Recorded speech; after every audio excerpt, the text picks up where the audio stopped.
ఎన్నిసార్లు అటు ఇటు గిన్నె పట్టుకొని అది అక్కడ పడి ఇటు పడి డస్ట్ పడి ఇంకేం ఉండదు. అది డైరెక్ట్ స్పూన్ పెట్టుకుంటే ఇదైతుంది అయిపోతుంది.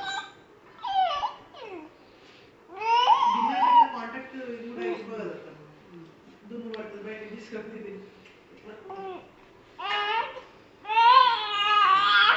క్యారీ కూడా ఈజీ.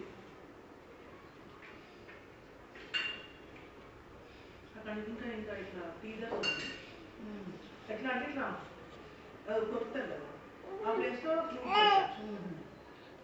మల్టీవిటమిన్ మెడిసిన్ అంతా తాగడానికి దాంట్లో వేసేసి పెడతారు. ఇట్లా కొత్త ఉంటే వెళ్ళిపోతూ ఉంటుంది.